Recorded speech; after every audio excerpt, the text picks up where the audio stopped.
inside. I never been inside. Even me. This is easy. Guys, medyo madaming tao kasi it's Sunday. So, grabe. Pero bago ako nakarating dito, guys. Kasi galing ako Ajman. From here, nagsuka-suka pa ako sa taxi. Napakalayo. Tapos pumunta pa ako ng midriff center para lang dun sumuka.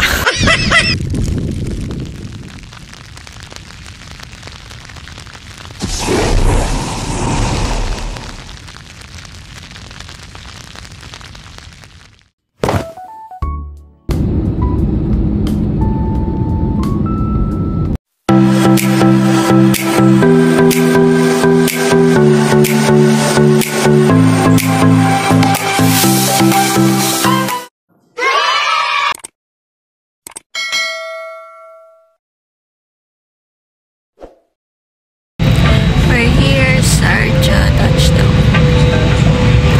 So, ayun. Bangingi. Naganoy pa kami. The door is still not open. So, ayun. See you guys. Hey guys! Lumapag pala tayo dito sa Sharjah Airport. So, first time ko dito. Nagpunta ako dito last year, around November, kasi birthday ko to. So, may nag-gift lang sa akin ng ticket na pumunta ako dito. So, ayun, lipad na ako agad.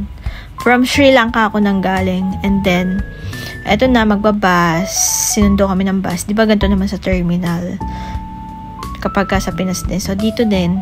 Yan, after ng Ajman, so doon ako dumiretso, binaba ko muna yung gamit ko. And then, papunta na tayo guys ng Global Village. So, dumaan muna kami ng mall, bumili ako ng SIM card. Then, eto na. On the way to Global Village. By the way, guys, nagpunta ako dyan ng weekends. Sobrang daming tao. So, next time pumunta kayo dyan ng weekdays.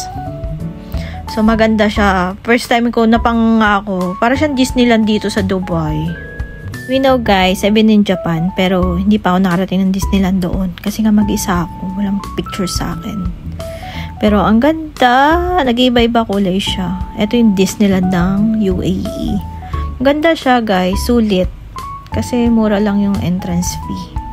Hey guys, nandito tayo sa Global Village. Ang ganda.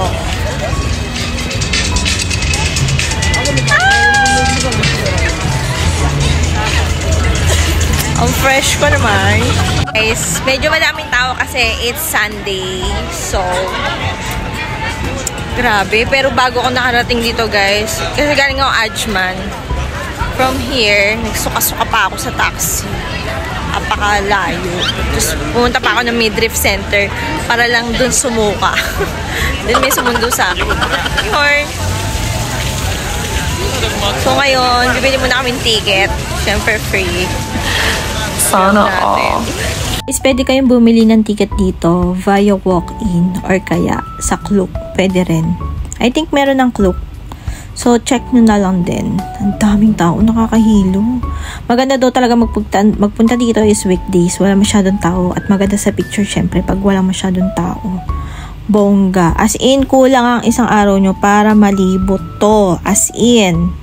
Saya-saya. Pinaka-favorite ko dyan yung Turkey area kasi ang sasaya ng mga taga-Turkey yung ice cream manggugulo nila nagagano-gano charis.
kami. So, nag-rent kami dito. So, meron sa chair, meron sa floor. So, mas okay dito. So, ayun. So, nakabili ako ng food na Bosnian. Bosnian house. Then, it's like Syrian, you know. Ang daming tao. It's Sunday. My gosh. Dito guys, Asian place to. So, marami dito. Makikita mo that time, sabik ako sa mga Asian food. Kasi sa Sri Lanka, hindi ako nakakain eh. Dito lang talaga kumain ako ng mga isaw, mga kwek-kwek. Ganon, na-miss ko talaga. As in, so, na-discover ko dito, ayan, ang sasarap nila. As in, natakam ako. Kaya binili ko yan. Yung mga pinagtuturo na yan. Tinikman ko lahat yan. Tapos no wonder, kaya floating area to guys. Ayan, parang man-made siya. So may water dyan. Ganyan, yun yung attraction niya.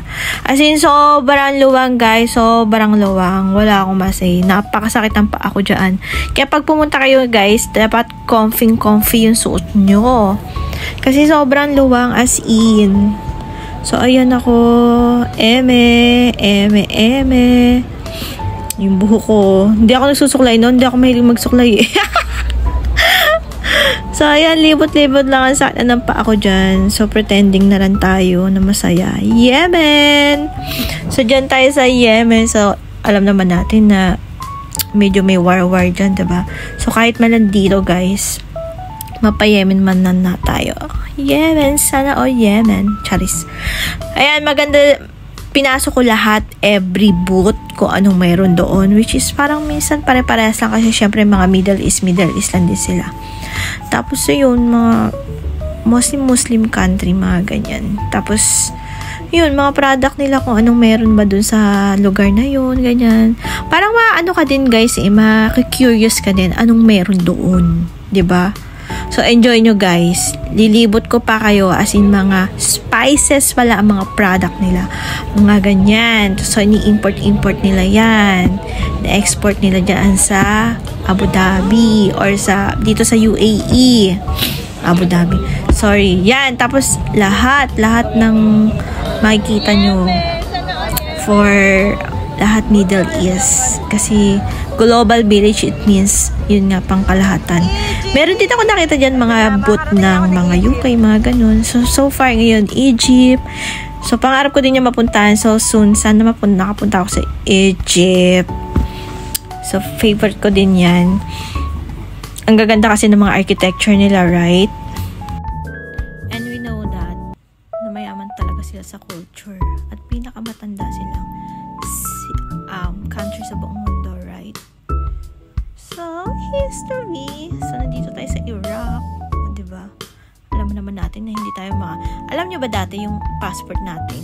Yung unang-una kong alis pa Taiwan, may nakalagay sa passport ko na parang do not travel to Iraq. Bawal mag-travel sa Iraq. Parang ganun. So, ngayon, eto na tayo sa Iraq. O, diba? Wala nang tatak. Pero ngayon wala na. Basta natatanda ko pa sa old passport ko na may ganon. Kung dati ka pa nagta-travel around 2010, may tatak na passport na parang bawal ka mag-travel sa Iraq. Parang ganon. So, ayan. Pinuntahan ko talaga siya. So, mahilig din pala sila sa mga perfume, no? Ayan, mahilig sila sa mga... Ito na, guys. Dito tayo. Road to Asia. I will sit here and do good. Food. Namiss ko. Korea. Ayan. Tapos yung mga Japan dyan. Rice. Turkish ice cream nila. Siyempre, lahat ng mga bagay na yan, wala sa Sri Lanka. Kaya, tinry ko talaga lahat nung nagpunta ako dyan. So, second time ko pala nagpunta dyan. Ayan na, after 5 hours, lupay-pay na ako. Wala na ako sa mood. So, ayan, video na lang ako ng ganyan. Pauwi na kami, nagyaya na ako. Sensado na pa ako. Pagod na. Ganyan. Pagod na. As in. Sorry guys, kailangan ko siya i-mute. Kailangan ko i-voice over na lang kasi makaka-copyright ako. Sobrang ingay that time na music na yan. May mga concert, mga ganyan. So, mga copyright na naman ang lola nyo pag di ko mute yan. So, mapektuhan na naman. So, ayan. Uwi-uwi na tayo ulit. Aura, pak, for the last time. Palabas na kami niyan. On the next day, guys, gabi na ako ulit bumiyahe. Kasi sobrang init dyan. November, medyo mainit pa din. Pero, medyo malamig na din. Pero, hindi pa siya ganun kalamig. November. So, ayan, biyahe na naman ako. Nagpasundo ko niyan sa kapatid ko. Papuntang Abu Dhabi. So, nag-arkila pa kami ng car. Tapos, yan. Yun na nga, birthday ko nga, right? So, birthday, ang tagal ko din na hindi nakaligo sa dagat. Sa Sri Lanka, hindi ako masyado nakakaligo kasi nga may work ako. Tapos, iyon, hindi naman pinapayagan basta-basta magtrabaho. Kaya, ayan ang lola nyo, sabik na sabik sa dagat. Pumunta ako ng Corniche Beach. Ayan, naligo-ligo kami ni Gio dyan. Tapos, ayun ang lola mo, aura-aura. I think guys, isang gabi lang ako dun sa Abu Dhabi and that bumalik ulit ako ng Dubai. So nandito tayo ngayon sa JBR. Favorite place ko to guys. As in hindi ako naboboring. Mag-isa lang din ako dito. As in ang ganda. Tapos naka-check-in ako sa Taj Hotel. Sobrang ganda doon ng view. Ang ganda ng binigay sa akin view. Nag-check-in ako doon. Then ang syala din ng price. Sakit sa bulsa ng price ha. 1 night lang ako nag-stay dyan. I know, 2 nights in fairness. Kasi nga birthday ko. So may ganyan-ganyan tayo. May pa-aura-aura pool. Ang ganda. Ang ano niya, parang ang lakas niya maka-grease. Ganun ang dating yan. Kasi bluish. Ayan, ganyan yung tok-tok niya. So tanaw na tanaw mo ang everything there. Sobrang ganda. Na-amaze talaga ako dyan sa Dubai. Ayun, puro building nga lang. Wala masyadong... So guys, yung infinity na green. Siyempre, building nga, desierto. Yan. Tapos, lakas makasyado ng infinity pool. Oh. Diba? Ang lola mo, langoy-langoy. Langoy pa more. Pero ang ganda. So, sinulit ko talaga nung me time na yan. Diyan lang ako. Swimming, kahit mag-isa lang ako. Tapos, filming, video sa sarili. And that for today's video. So, sinulit ko talaga yung birthday ko. So, hindi ko talaga makakalimutan yung celebration ng birthday ko. But, still, I'm alone, you know. Pero okay lang din, masaya naman. At least, na-celebrate ko sa ibang bansa. Taray! So, guys, punta na rin kayo dito. Dati pangarap ko nga lang, diba? Pero ngayon, hindi na siya. Natupad ko na siya. Person dyan, mahilig na kagaya ko, mahilig magpanggap na mayaman. Check-in lang kayo kahit 1 night lang. Ano nyo na, experience nyo ba? Once in a lifetime lang yan. Deserve nyo yan. Nagtatrabaho kayo. Sobrang ganda ng view dito. Sarap magmuni-muni. Kung pwede lang hindi umuwi, hindi na ako uwi. Charis. Alam mo yun, ang sarap. Sobrang totoo yung sinasabi nila na sobrang mahal, mabuhay sa Dubai. Pero, masasanay ka rin kapag yung sahod mo ay mataas din. So, kayang-kaya mong kitain kumpara sa atin sa Pilipinas. So, why not? Kung maganda yung kita mo sa Pinas, di mag-stay ka sa Pinas. Kung hindi ka naman swerte sa Pinas, mag-abroad ka, diba? Tulad ko, nag-abroad ako sa Sri Lanka. Kaso nga, iyon, napadpad na ako dito, nagustuhan ko talaga dito. Sabi ko talaga sa sarili ko dito, magpo-for good ako dito. I mean, hindi magpo-for good. I mean, gusto ko rin mag-work dito someday. Ayan. So, ayun nga, natupad na ang lola mo. So, guys, pauwi na ako niyan. Babalik na ako sa Sri Lanka. Don't forget to like, share, and subscribe my channel. So, thank you for watching, guys. So, see you on my next vlog. Kung gusto niyo ng maraming video about here in UAE, comment down below. Sasagutin ko kayo isa-isa. Ito-try ko. Which is, wala naman din nagko-comment, no? Siyempre, masasagot ko kayo. Ayan, pauwi na ako ng airport yan. Last day ko yan. So, naglibot-libot muna ulit ako sa JBR. At, sobrang na-amaze din naman talaga ako. As in, ang sarap magmuni-muni dyan, lalo na pag may kasamang jowa. Charis! So, last night ko na yan. So, ayun na. Bye! Thank you for watching!